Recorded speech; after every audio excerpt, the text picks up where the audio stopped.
This is the story of how Rabbi Meir Refoils became a Chassid Chabad. Rabbi Meir Refoils. Rabbi Meir Refoils, he was the head of the community in Vilna. He was a rich Jew. He was a Talmid Chacham, very ultra-Orthodox, nice person, but he hated the Chassidim, hated them. Hated the Chassidim. He was certain that the Chassidim were idolaters and everything. But he didn't really have any proof. The fact is, there was no proof. He didn't really have any proof, but everyone was sure. Because why did they hate the Chassidim so much? Because the Chassidim were different. That's why they were saying. That's the same reason Joseph's brothers hated Joseph. Okay, anyway. But anyways, they were sure that the Chassidim were bad people. The head of the Chassidim was the Alter Rebbe, Rabbi Shneur Zalman. And even though everybody knew that he was a tremendous Talmudic genius and everything like that, but they said, so what? You know, there was in Israel, there were big Yerovam ben Nevat, they were tremendous Talmudic geniuses, and they were, you know, apostates. Okay, so these were flying around. One day, there came to, let me try to remember the story. 1 second. 1 second. Give me a second. I have to remember the order of the story. Just 1 second. And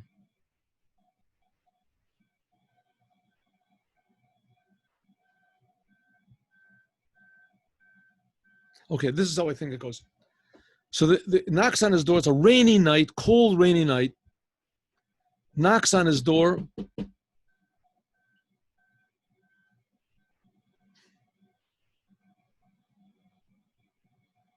Yeah, that's right. Knocks on his door. Knock on his door at 12 o'clock in the night. He was sitting and learning Torah. Who would knock on his door at 2 o'clock in the night? Opens the door. There's a lady standing there in the cold. Her coat is totally drenched. And she's standing with an old suitcase. She's shaking from, come in. He wakes his wife up. His wife starts talking to the lady. She gives her a change of clothes, sits her next to the stove, gives her some warm soup to, who are you? And she says, my name is, Zelda. What are you doing here? He says, are you Rabbi Meir Refoils? Yes. He says, well, can you find my husband for me? He said, excuse me? He said, yeah, my husband, he left me, ran away, left Judaism, ran away with a non-Jewish lady 5 years ago, and he left me alone. I have 2 children, and then they were just babies. Now they're already grown up a little bit. One is like 6, whatever. And I can't go out to work because I have to take care of the children, and we're starving. We have to get charity. We're living off of charity, and I don't know what to do. I can't remarry. I'm a young lady, and I'm what's called an aguna. Without a bill of divorce, I'm stuck. So he said, well, that's a very sad story, but what makes you think that I can find your husband? So she said, well, I was going around to different rabbis and the rabbi of Chabad, Shneur Zalman, he told me to come to you. He just hears this name, Shneur Zalman, and he shakes all over from disgust. He told you to come to me, but he realizes this poor lady, she's been through so much. What's he going to do? He's going to start saying, oh, he's a charlatan, he's a this, your hopes are dashed, all of her hopes. So he doesn't want to make her feel bad. So he says, okay, listen, we'll find you a place you sleep here by me, and we'll find you a place to sleep until, and we'll see what happens. So it is, this lady sleeps, they find her a little room, and she's sleeping in the room. And every day she comes to this Rabbi Meir Refoils, and he knocks on the door. She knocks on the door like 3 times. Did you find my husband yet? Did you find my husband yet? Did you find my husband yet?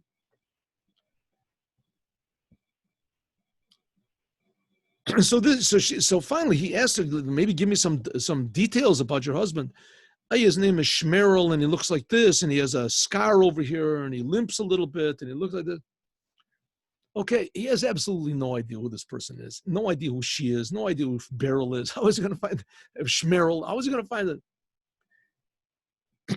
Well, because he was the head of the community in Vilna, so anytime there were any important matters, like from the government, they would come to him. And so it was whenever they would bring, sometimes they would bring prisoners from one place to another. They would move them from one prison, like maybe for a temporary prison, to a bigger penitentiary, whatever, and they would move them.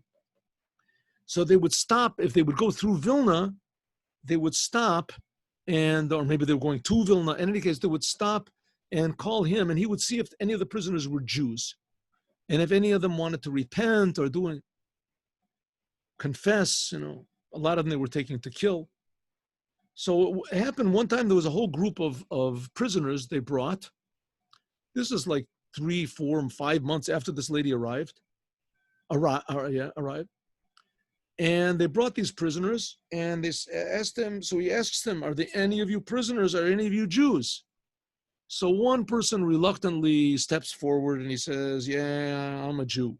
And he looks and he sees this man, says, what's your name? And he says, Shmerel, what? He gives the name. To tell me, did you used to live in such and such a city? He says, yeah, you had a wife and her name was this. He says, oh, yes, don't ask me. He said, I ran away, what a mistake. I ran away with this non-Jewish woman, and she ended up, she gave my name into the army, that they should take me instead of taking her brother, and I ran away from the army, and they caught me, and now who knows what's going to happen to me. So he said, listen, would you be willing to give your wife a bill of divorce? So he said, oh, yes, that would take a big load off of my heart, please.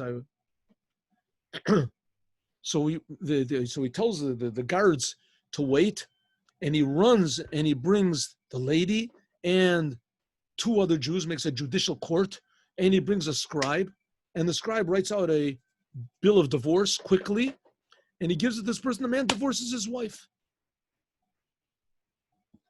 A big miracle. And then they take him away. Well, he goes back home and tells his wife. His wife says, see, so that Rabbi Shner Zalman of Chabad, he was right. He was right. He sent him to you. You were the one, this lady to you. You were the one that saved her. He said, well, yeah, I didn't think about that. I guess you're right. Maybe there is something to this. So then a couple of days later, there was another story in Vilna. The 2 men, brothers, that they owned a printing press. And one second. Yeah, I think this is the story. There's another story also that's similar to this. Anyway, they own a printing press. It could be that there's some details that I got confused. Anyway, they own this printing press. And the government, somebody slandered them and told them that they were hiding monies from the government. And they forged papers and etc. And these two men were really in trouble. They were in deep trouble. And they tried to get lawyers, and everything was going against them. No lawyer wanted to. So they went to this. So one day, one of these brothers, they used to take guests. One of the brothers took a guest, and the guest started praising Rabbi Shner Zalman of Liadi, which that was like sort of a forbidden thing to do in Vilna. But these 2 brothers, they weren't really so involved in all this politics and everything. So we listened to what he had to say. So the person said, listen, I hear you have big problems. He said, oh yeah, don't ask, they're taking us to trial for this terror. So, well, why don't you go to the Rebbe of Chabad? He's in the city of Liazny. You can go there and you can ask him for a blessing. He'll save you. They said, no, here we don't talk about this rabbi. He's not. I said, okay, whatever you want. So they thought about it and they said, listen, we have no other choice. So they went to the Rabbi Meir Rafoils, and he had just now had this miracle with the Rabbi of Chabad, of Shner Zalman, that he brought a divorce bill for this lady. So they came and they asked him, listen, we have a story, you know what's going on with us, with the government. Yeah, I know, what can I do? So he said, well, someone came to us and said that we should go to see this Rabbi Shneur Zalman. But I understand that it's like idolatry and that it's wrong. It's our only chance. I mean, can we do it? Or is it allowed to do according to Judaism? So they figured that he would say for sure, this Mayor Rafoils, that he would say no way. And in fact, a week earlier or whatever, he would have said, don't go, trust only in Shem. But now he had this whole story with this, this runaway man, and that he was found and he gave a divorce. So he said, listen, I think you should go to see the Rebbe of Chabad. I think you should go there. But don't tell anyone that you're going. And for sure, if you get found out, don't tell anyone I told you to go. Just tell them you were so desperate. So they go.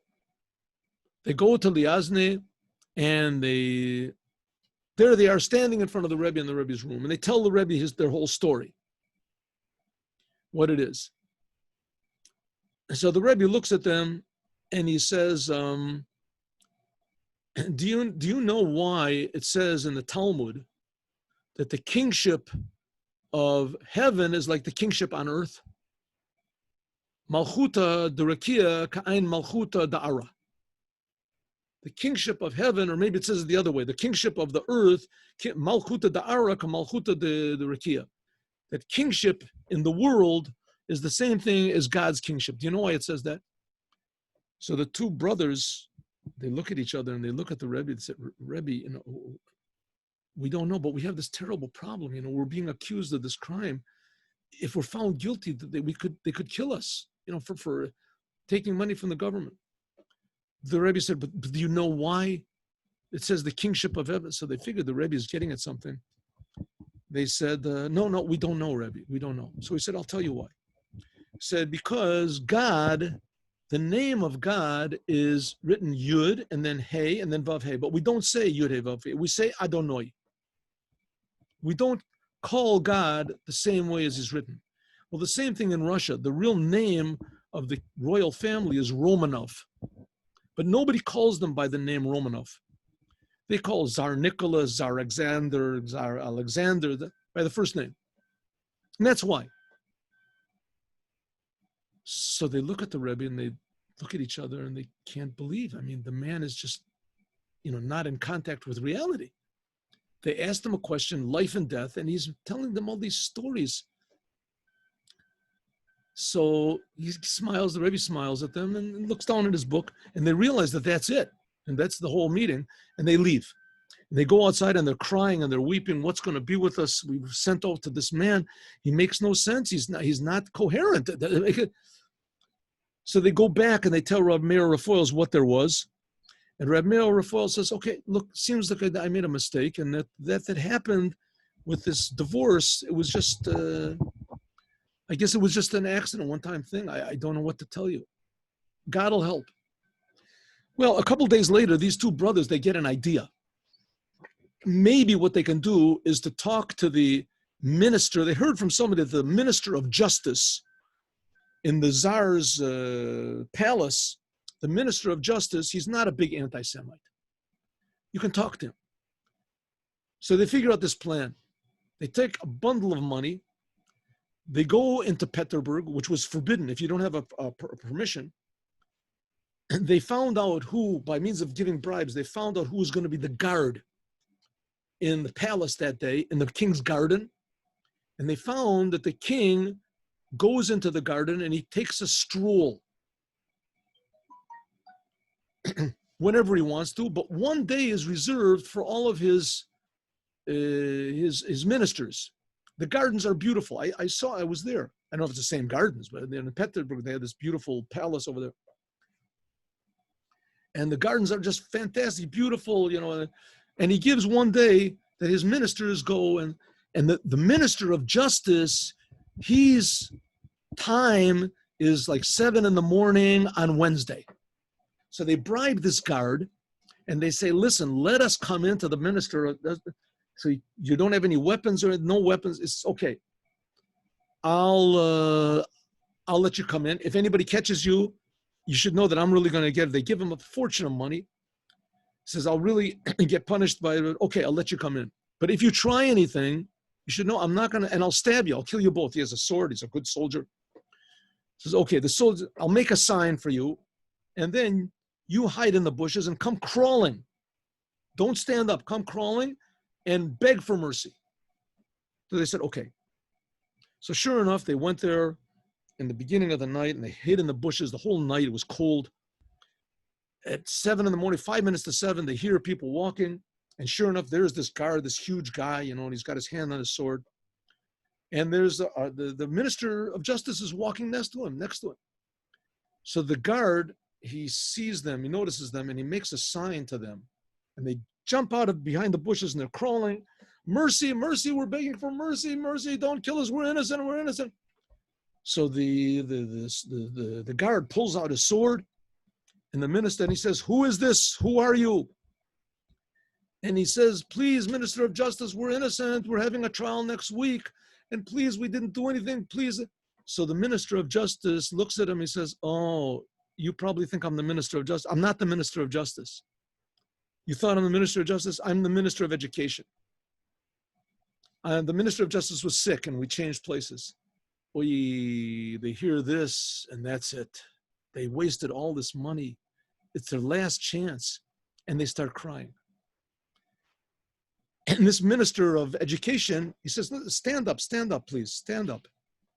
He tells his guard, check them to see if they checks them, if they have any weapons. He says, tell me, what type of people are you? What type of garments are you? He says, we're Jews. He says, oh, you're Jews. He said, listen, have you ever heard of this book called the Talmud? He says, of course, that's the backbone of Judaism, is the Talmud. That's it. I said, well, listen, have you ever read this book? He said, yes, we've read, of course. So he says, listen, maybe you can help me. The Minister of Education says, maybe you can help me out. The king asked me yesterday a question, and I don't know how to answer the question. Maybe you can help me. It was a question about your Talmud. I said, okay, you know. So the king said that he heard that it says in your Talmud that the kingship of heaven is like the kingship on the earth. That kingship on the earth is like the kingship of heaven. He asked me what it means. And I don't know. I don't know. And, I'm Minister of Education. I'm supposed to know. So I told the king I'll look into it and I'll give him an answer. But the fact is I don't know, and I don't even know where to ask. And God sent you two Jews. Maybe you can answer. All of a sudden, they heard this question. It was exactly what the Alter Rebbe said to them. And they gave them the Alter Rebbe's answer. Said, God in Judaism, his name is written, but we don't read the name that's written. We read a different name. It's the same thing with the Tsar. His name, the family name is Romanov, but no one says that name. They say only his first name, Tsar Alexander. The Minister of Education said, oh, that's what it means. So that is a really good answer. The Tsar is going to love that answer. He says, I know the Tsar. The Tsar is going to love. Tell me, you should know that I'm not the Minister of Justice, but he's a good friend of mine. What's your names? What's your name? When is this trial? Who's going to be the judge? What exactly are the charges against you? Are you sure that you're innocent? Sure that I'll do what I can. And sure enough, the week later, the trial came, and the judge says, I've already discussed this with the ministers of this, and you're free. The two brothers went to Mayor Rafoils, told him the whole story. Mayor Rafoils, on the spot, decided he's going to be a Chassid of the Alter Rebbe, a person that has such amazing powers of prophecy and knowledge is going to be my leader. What a nice story. Have a good day, everyone. Today, 3 o'clock, all right? We'll meet each other at 3 o'clock. Shalom. Shalom.